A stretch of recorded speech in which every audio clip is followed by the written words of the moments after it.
హైదరాబాద్ కూకట్పల్లిలో దారుణం జరిగింది. ఇద్దరు కొడుకులను చంపి తల్లి ఆత్మహత్య చేసుకుంది. కైతలపూర్ రాఘవేంద్ర కాలనీలో ఈ దారుణ ఘటన జరిగింది. ఘటనా స్థలానికి చేరుకున్న క్లూస్ టీం పోలీసులు ఆధారాలు సేకరిస్తున్నారు. అయితే భర్త ప్రవీణే వాళ్లను చంపేశాడని బంధువులు ఆరోపిస్తున్నారు. భార్యను కాదని ప్రవీణ్ రెండో పెళ్లి చేసుకున్నాడని చెప్తున్నారు.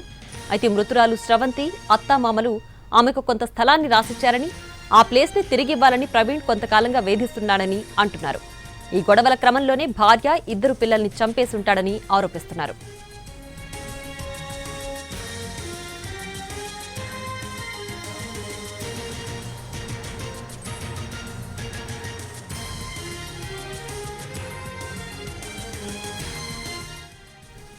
ఇదే అంశానికి సంబంధించి పూర్తి డీటెయిల్స్ మా ప్రతినిధి రవి ఫోన్ లైన్ అందించడానికి సిద్ధంగా ఉన్నారు. రవి, ఈ కేసులో ఇది మర్డరా ఆత్మహత్య ఏం తెలుస్తున్నారు? ఈ ఆత్మహత్యల కేసులో అనుమానాలు వ్యక్తం అవుతున్నాయి. ముఖ్యంగా స్రవంతికి సంబంధించినటువంటి కుటుంబీకులు, స్థానికంగా ఉండేటటువంటి వాళ్ళు భర్త ప్రవీణ్ పైన అనుమానం వ్యక్తం చేస్తున్నారు. స్రవంతి ప్రవీణ్ ఇద్దరికి 18 ఏళ్ల క్రితం వివాహం అయింది. వీళ్ళిద్దరికి ఇద్దరు పిల్లలు కూడా ఉన్నారు. ఒకరు 12 years, మరొకరు 10 years బాగున్నారు. అయితే ఆ టైంలోనే వీళ్ళ మధ్య మనస్పర్ధలు చెలరేగాయి. ప్రవీణ్ మరొక అమ్మాయిని వివాహం చేసుకున్నట్లుగా తెలుస్తోంది, మేనత కూతురిని. అప్పటి నుంచి భార్య స్రవంతిని దూరం పెడుతూ వచ్చాడు. అయితే ఎవరైతే మేనత కూతుర్ని పెళ్లి చేసుకున్నాడో వాళ్ళ మధ్య కూడా మనస్పర్ధలు వచ్చి విడిపోయారు.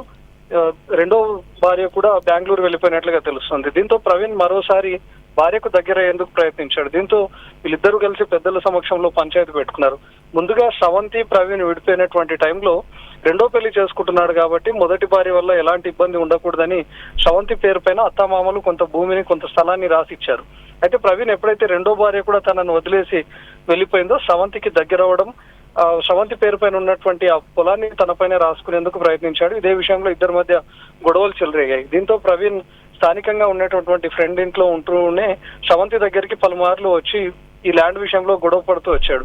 సో ఇద్దరి మధ్య ఇటీవల గొడవ పెద్దదవడం, పెద్దలు సర్ది చెప్పి నిన్న రాత్రి పంపించినట్లుగా తెలుస్తోంది.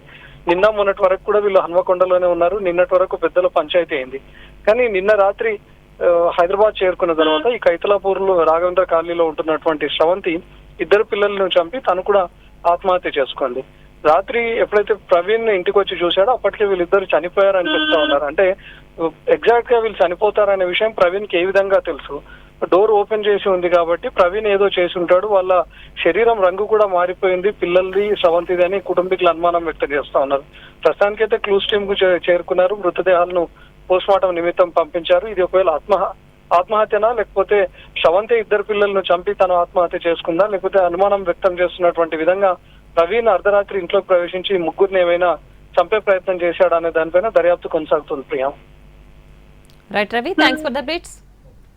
వాళ్ళే చనిపోయారని అంటారు. ఎట్లా అంటే నేను పనికి వెళ్ళిపోయినా నాతో ఇద్దరు మనుషులు ఉన్నారు. 9:30కే పోయిందట. ఈయన వచ్చి 12 గంటలకు మిషన్ ఖరాబ్ అయిందని రిటర్న్ వచ్చి చూసిన, తలుపు తీసిన చచ్చిపోయి ఉన్నారని అంటాను. వాళ్ళని చూస్తే వాళ్ళు పచ్చగా కనబడతారు సార్, వాళ్ళు చర్మాలు. వీళ్ళు ఈ సీసీ ఫుటేజ్ ఉంది సార్. ఆ పోరగాళ్ళు 9 ప్రాంతాల్లో 8 ప్రాంతాల్లో బయటికి వచ్చి కిరాణం గిట్లా వచ్చిర్రంటే ఈయన హత్య చేయనట్టు. కానీ అదే వీడు నైట్ చంపేసి పొద్దున్న లేబర్ను తీసుకుపోయి మధ్యాహ్నం వచ్చి ఈయనే తలుపు తీసినట్టు నాకు డౌట్ అనిపిస్తుంది. వాళ్ళే చనిపోయారని అంటారు. ఎట్లా అంటే నేను పనికి వెళ్ళిపోయినా నాతో ఇద్దరు మనుషులు ఉన్నారు. 9:30కే పోయిందట. ఈయన వచ్చి 12 గంటలకు మిషన్ ఖరాబ్ అయిందని రిటర్న్ వచ్చి చూసిన, తలుపు తీసిన చచ్చిపోయి ఉన్నారని అంటాను. వాళ్ళని చూస్తే వాళ్ళు పచ్చగా కనబడతారు సార్, వాళ్ళు చర్మాలు. వీళ్ళు ఈ సీసీ ఫుటేజ్ ఉంది సార్. ఆ పోరగాళ్ళు 9 ప్రాంతాల్లో 8 ప్రాంతాల్లో బయటికి వచ్చి కిరాణం గిట్లా వచ్చిర్రంటే ఈయన హత్య చేయనట్టు. కానీ అదే వీడు నైట్ చంపేసి పొద్దున్న లేబర్ను తీసుకుపోయి మధ్యాహ్నం వచ్చి ఈయనే తలుపు తీసినట్టు నాకు డౌట్ అనిపిస్తుంది.